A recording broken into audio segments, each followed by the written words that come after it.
মহিষাসুর কিন্তু কোনো দানব ছিলেন না, তিনি ছিলেন ওখানকার লোকাল হিরো। এখনো অনেক জায়গা আছে যেখানে দুর্গাপুজোর সময় শোক পালন করা হয়। জানেন কি, ভারতে এমন কিছু জায়গা আছে যেখানে মহিষাসুরকেই হিরো হিসেবে পুজো করা হয়। আশ্চর্য হলেন না শুনে? আমিও আশ্চর্য হয়েছিলাম যখন প্রথম শুনেছিলাম। হ্যাঁ, আমরা তো এতদিন শুনে এসেছি যে মা দুর্গা মহিষাসুরকে বধ করেছিলেন, কারণ মহিষাসুর ছিলেন একজন অসুর, বিশাল বড় দানব, যিনি দেবতাদের মাঝখানে সৃষ্টি করেছিলেন একটা ভয়ঙ্কর ত্রাস। তাই তাকে বধ করার জন্য দেবতারা মহাশক্তির আমন্ত্রণ করেন, যিনি ছিলেন দেবী দুর্গা, এবং শেষমেশ দেবী দুর্গা মহিষাসুরকে বধ করেছিলেন। ছোটবেলা থেকে আজ পর্যন্ত এই সমস্ত কাহিনী শুনে কিন্তু আমরা বড় হয়েছি, কিন্তু এখনো অনেক জায়গা আছে যেখানে দুর্গাপুজোর সময় শোক পালন করা হয়। শুনে একদম আশ্চর্য হবেন না, আমি ঠিকই বলছি। ছত্তিশগড়, পুরুলিয়া, বাঁকুড়া, ঝাড়খণ্ড, দিনাজপুর, এই সমস্ত জায়গাগুলিতে, এমনকি সাউথ ইন্ডিয়ার বিভিন্ন গ্রামে এখনো পর্যন্ত দুর্গাপুজোর শোক পালন করা। তারা মনে করেন মহিষাসুর কিন্তু কোনো দানব ছিলেন না, তিনি ছিলেন ওখানকার লোকাল হিরো, মানে মহিষ দলের রাজা, লিডার যাকে বলে আর কি। তার পপুলারিটি এতটাই বেড়ে গেছিল যে আর্যরা, মানে আর্য দেবতারা একটু ইনসিকিউর ফিল করেছিল।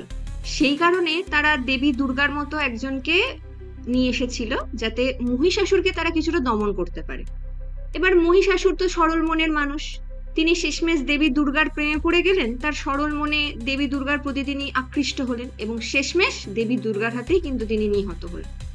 হ্যাঁ, কোনো কল্পকাহিনী নয়, ইতিহাসেও কিন্তু এর জায়গা রয়েছে।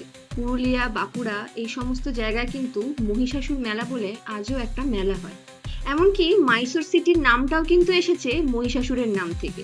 ওখানে এখনো কিন্তু পাহাড়ের ওপর রয়েছে বিশাল আকার একটা মহিষাসুরের স্ট্যাচু। আসলে ওখানকার লোকজন মনে করেন যে মহিষাসুর হচ্ছেন ওখানকার আসল হিরো, আর দুর্গা হচ্ছেন ভিলেন ফিগার। এবার আপনি যদি ভাবেন এগুলো শুধু লোককথা, তা কিন্তু নয়। আসলে দেখতে গেলে আর্যরাই ছিল কিন্তু আউটসাইডার, আর মহিষাসুর যদি বলি, তারা ছিল অনার্য, মানে আমাদের ইন্ডিয়ান সাবকন্টিনেন্টের একটি অংশ।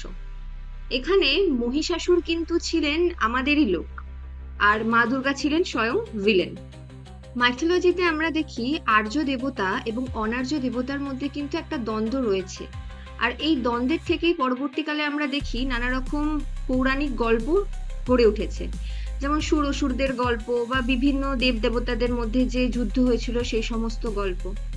এই সমস্ত বিষয় থেকেই কিন্তু পরবর্তীকালে অনেক রিসার্চাররা নানা ধরনের বই লিখেছেন, সেগুলি আপনাদের সাথে এখন শেয়ার করব। ডিডি গোস্বামীর an introduction to the study of Indian history গ্রন্থে, আর এস শর্মার material culture and social formations in ancient India গ্রন্থে, ডেভিড ফ্রলের the myth of the Aryan invasion of India গ্রন্থে, রমিলা থাপারের ফ্রম লিনেজ টু স্টেট গ্রন্থে। এই গ্রন্থে আমরা দেখি যে আর্য এবং অনার্যদের মধ্যে যে ট্রানজিশনটা হয়েছিল সেটা কিন্তু অনেকটাই স্মুথ ছিল, কিন্তু আবার কোথাও কোথাও সত্যি করেই কিন্তু তাদের মধ্যে অনেক দ্বন্দ্ব হয়েছিল, যেখান থেকেই পরবর্তীকালে এই মাইথোলজিক্যাল ওয়ারের গল্পগুলো আমরা জানতে পারি।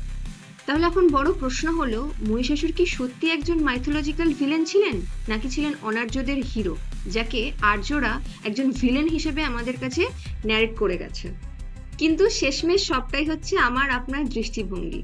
আমার দৃষ্টিভঙ্গিতেও মহিষাসুরকে হিরো হিসেবে বা ভিলেন হিসেবে আমরা দেখতে পারি, বা আপনার দৃষ্টিভঙ্গিতেও আপনি সেরকম ভাবেই দেখতে পারেন। ব্যাপারটা হচ্ছে শেষমেশ আপনি কিভাবে তাকে দেখবেন, হিরো হিসেবে দেখবেন নাকি ভিলেন হিসেবে দেখবেন। ভিডিওটি ভালো লেগে থাকলে অবশ্যই আমাদের চ্যানেলটিকে সাবস্ক্রাইব করবেন, আর আমাদের ভিডিওটিকে লাইক করবেন, কমেন্ট করবেন, শেয়ার করবেন। ধন্যবাদ।